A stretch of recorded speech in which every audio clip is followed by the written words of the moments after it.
Tahukah kamu?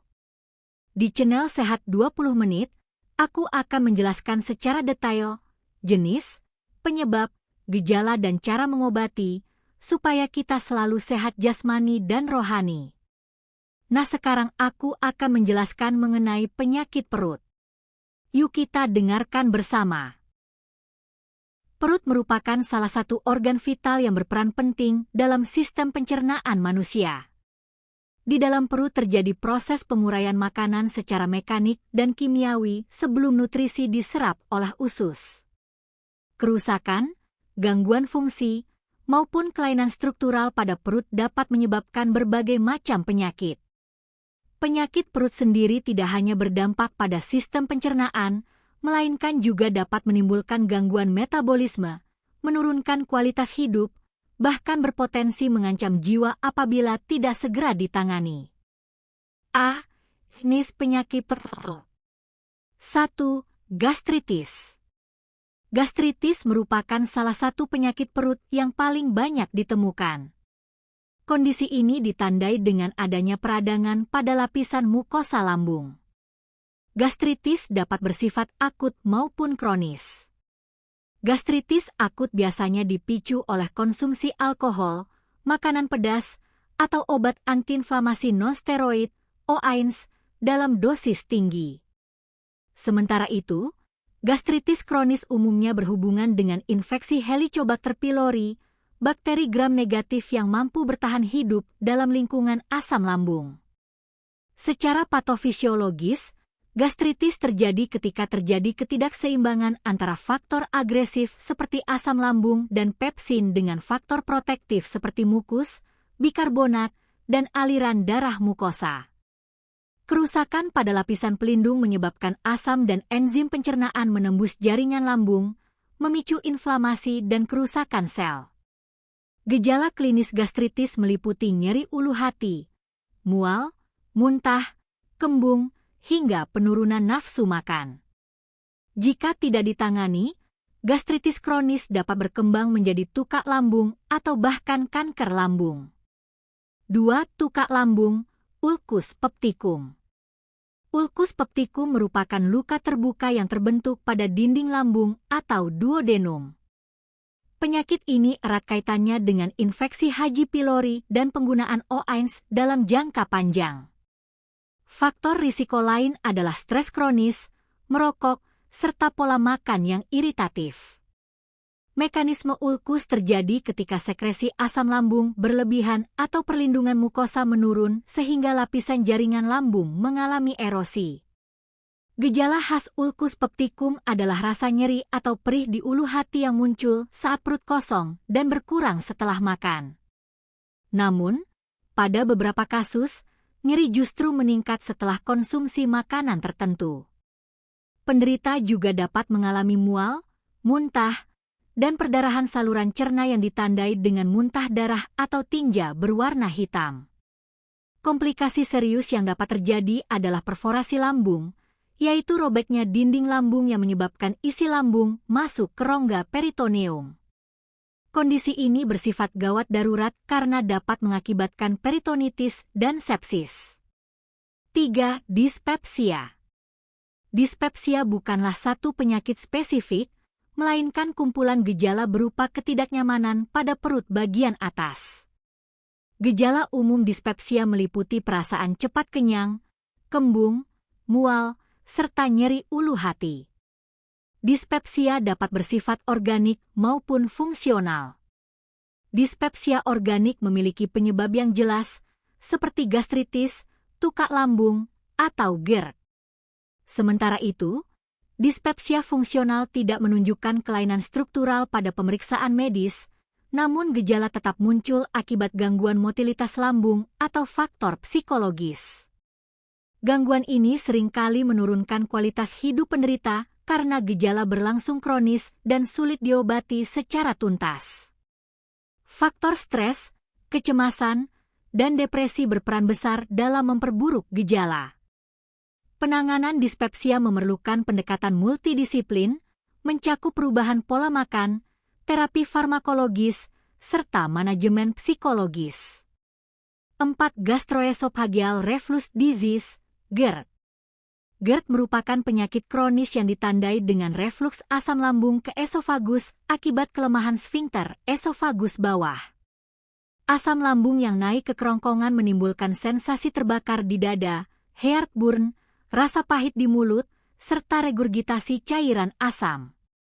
Pada beberapa pasien, GERD juga menyebabkan batuk kronis, suara serak, dan gangguan tidur. Paparan asam lambung yang berulang dapat merusak lapisan esofagus dan memicu terjadinya esofagitis, striktur, atau kondisi prakanker yang dikenal sebagai Barrett esophagus.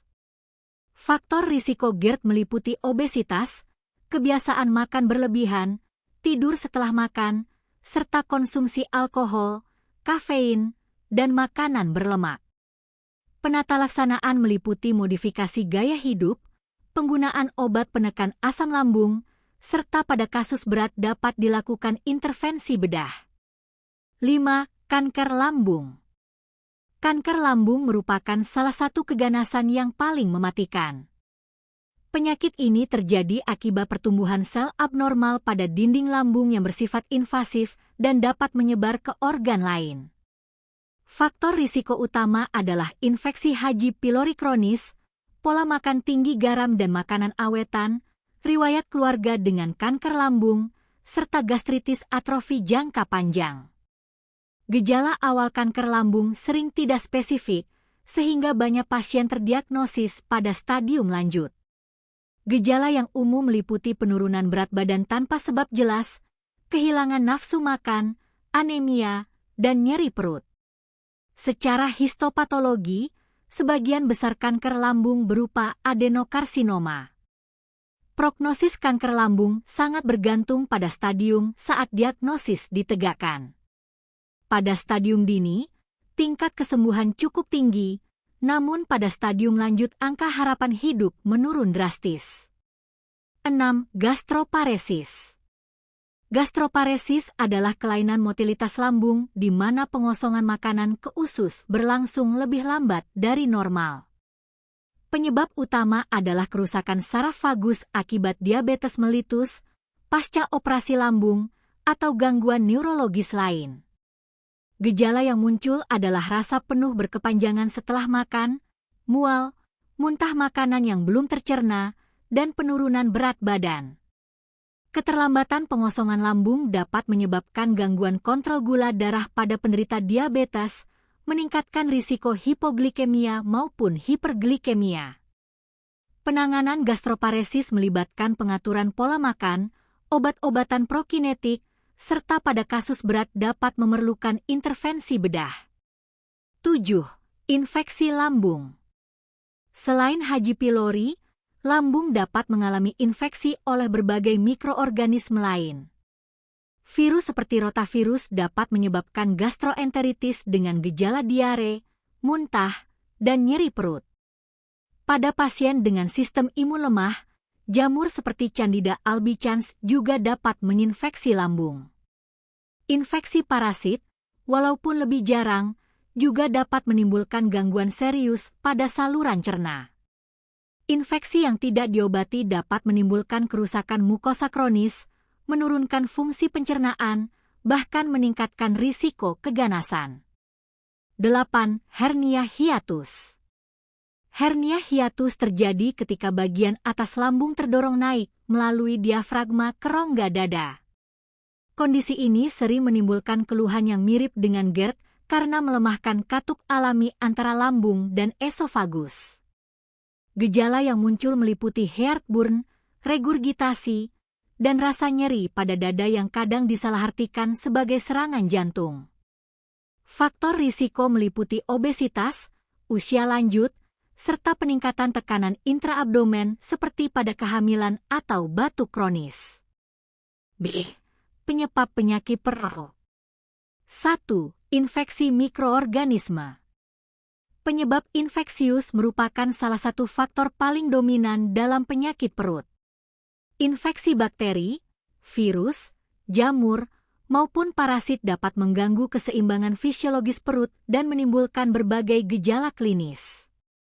Bakteri Helicobacter pylori adalah penyebab utama gastritis kronis, tukak lambung, dan bahkan kanker lambung.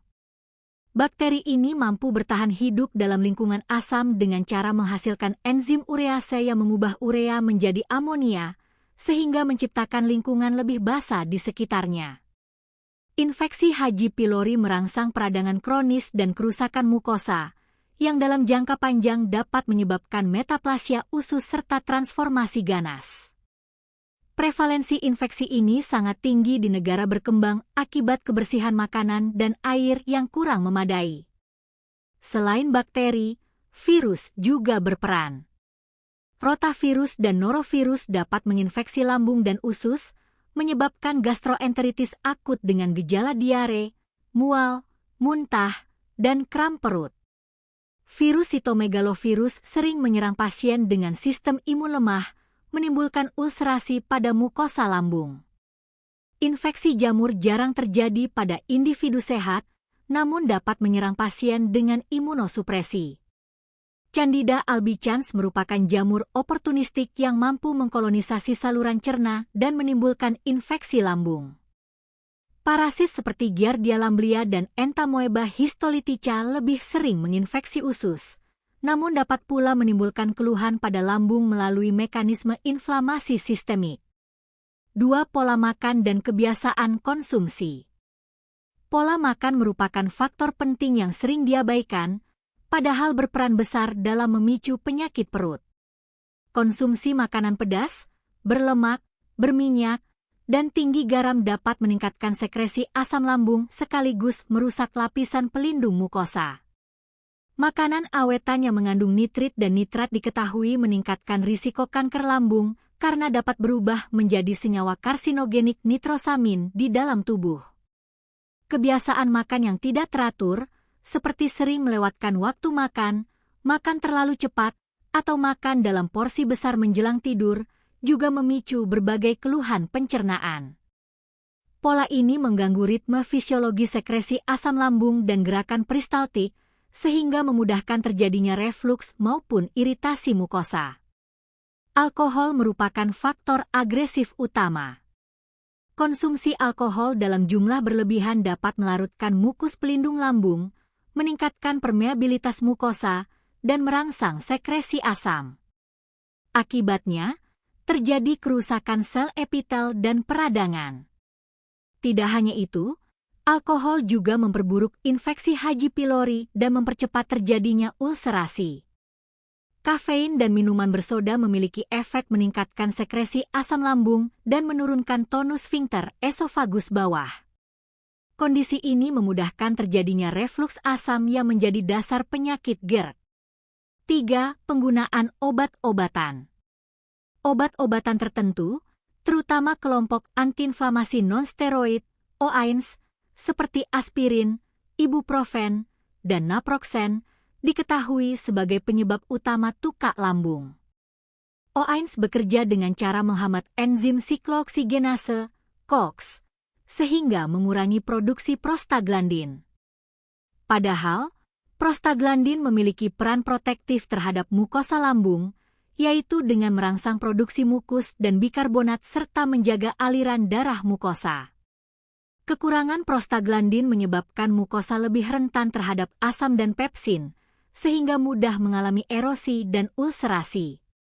Kortikosteroid juga dapat memicu kerusakan mukosa lambung, terutama jika digunakan bersama OAINS.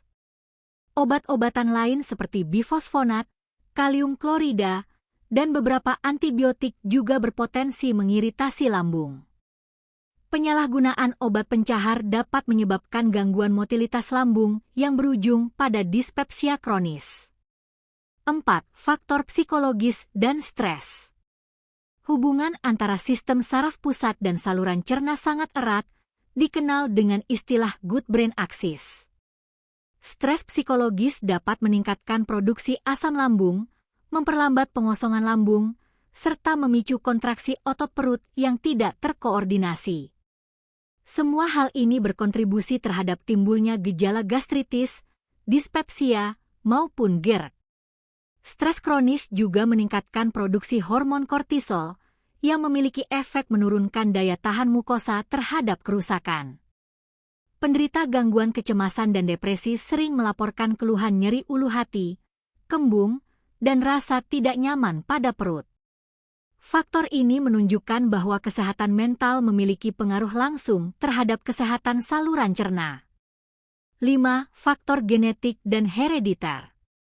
Predisposisi genetik memainkan peran penting dalam kerentanan seseorang terhadap penyakit perut. Mutasi pada gen yang mengatur respon imun dapat meningkatkan risiko peradangan kronis pada lambung.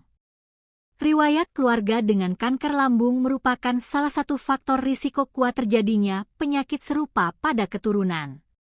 Selain itu, variasi genetik yang memengaruhi sekresi asam lambung, integritas mukosa, dan metabolisme obat juga dapat menentukan apakah seseorang lebih rentan mengalami gastritis, ulkus, atau GERD.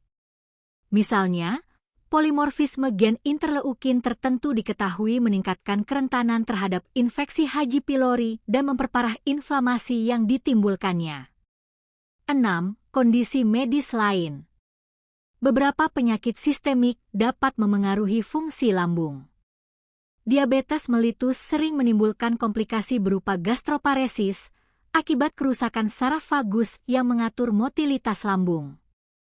Penyakit autoimun seperti anemia pernisiosa juga dapat menyebabkan gastritis atrofi kronis melalui mekanisme penghancuran sel parietal oleh sistem imun tubuh.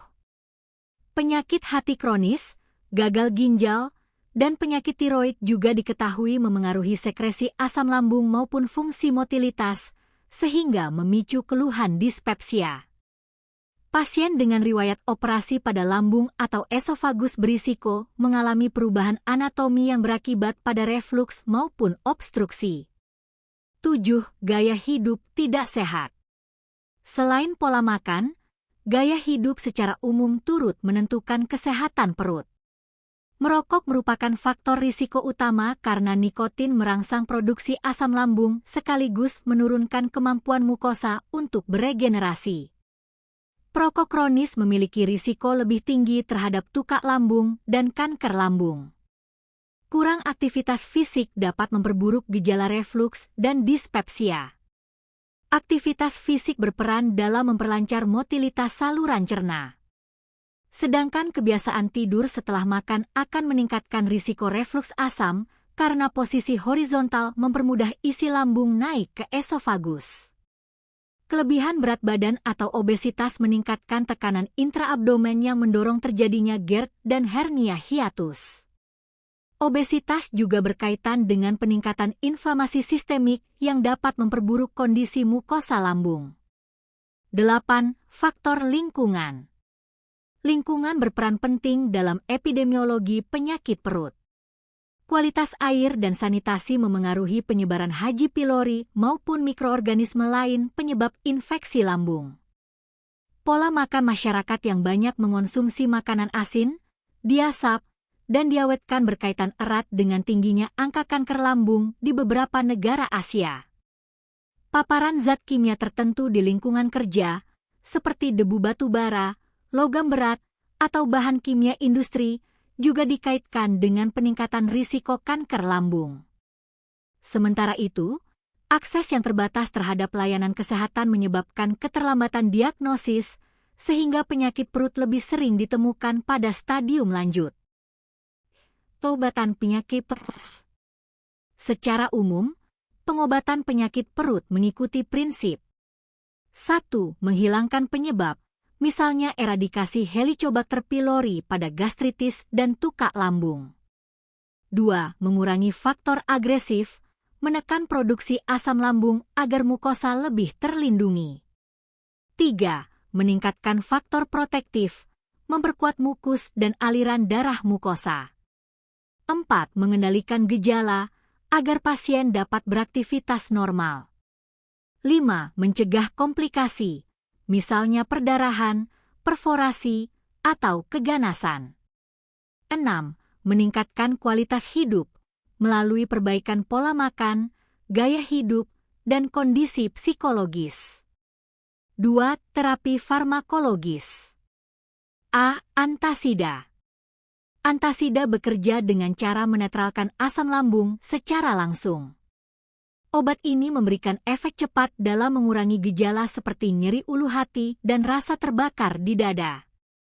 Antasida biasanya mengandung magnesium hidroksida, aluminium hidroksida, atau kalsium karbonat. Kelemahannya, antasida tidak menyembuhkan penyakit yang mendasari, melainkan hanya meredakan gejala sementara. B. Antagonis reseptor H2.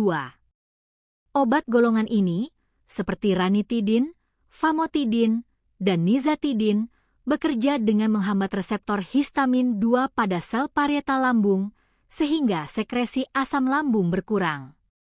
Efeknya lebih tahan lama dibanding antasida.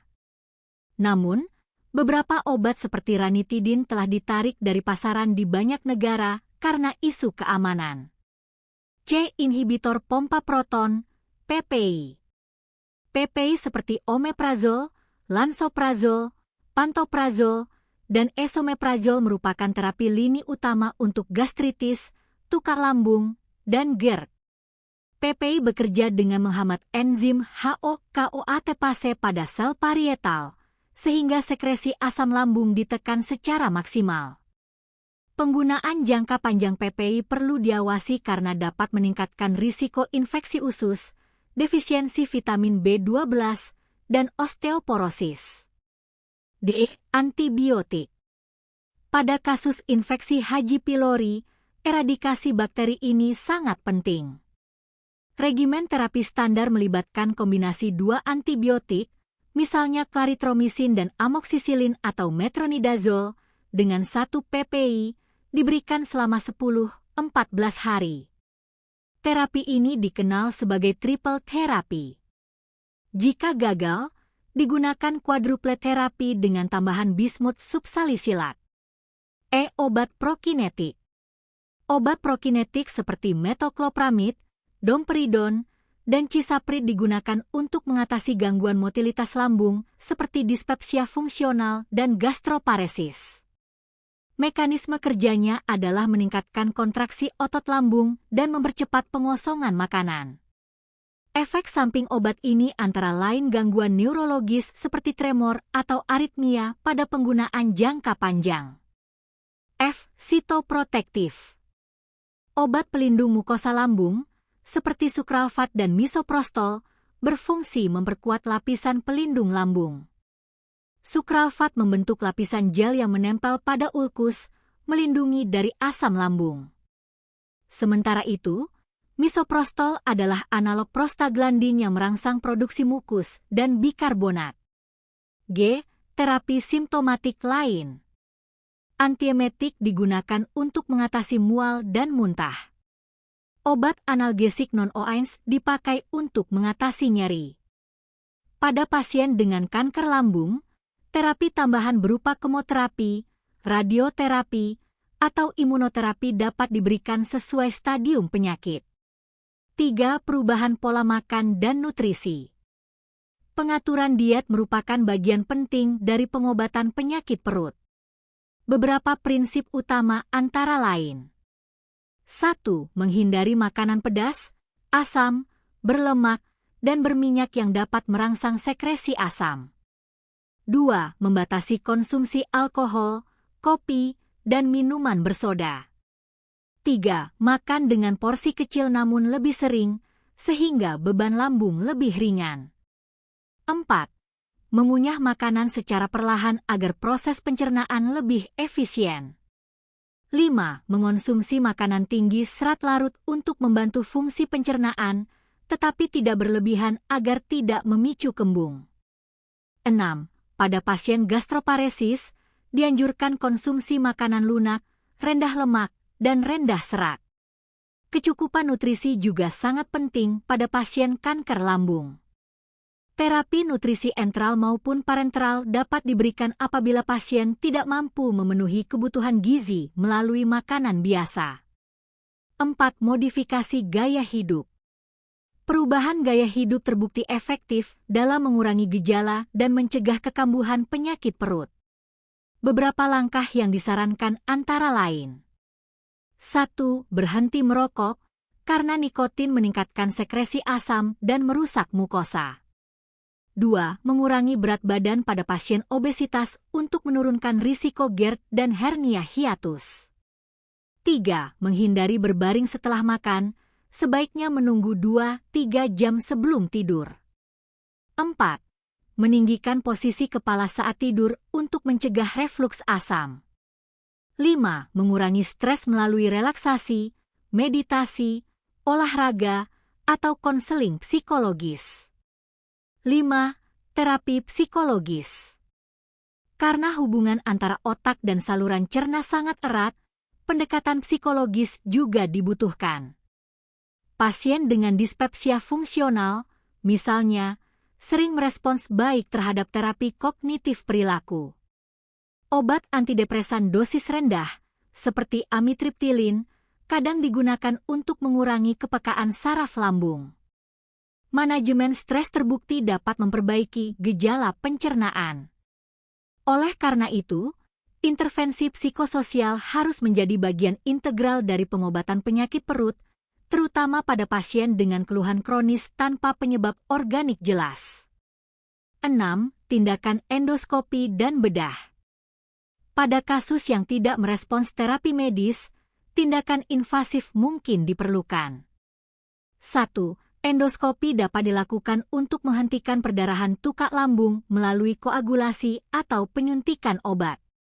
Endoskopi juga berfungsi untuk mengangkat polip atau tumor kecil. 2. Operasi reseksi lambung dilakukan pada kanker lambung stadium lanjut. Prosedur gastrektomi parsial atau total disertai diseksi kelenjar getah bening menjadi pilihan utama. 3. Fundoplikasi Nissen adalah prosedur bedah yang dilakukan pada pasien GERD berat dengan hernia hiatus, di mana bagian atas lambung dililitkan ke esofagus untuk memperkuat sfinkter esofagus bawah. 4. Pemasangan alat pacu lambung, gastrik pacemaker, kadang dilakukan pada pasien gastroparesis yang tidak responsif terhadap obat. 7. Terapi komplementer dan alternatif.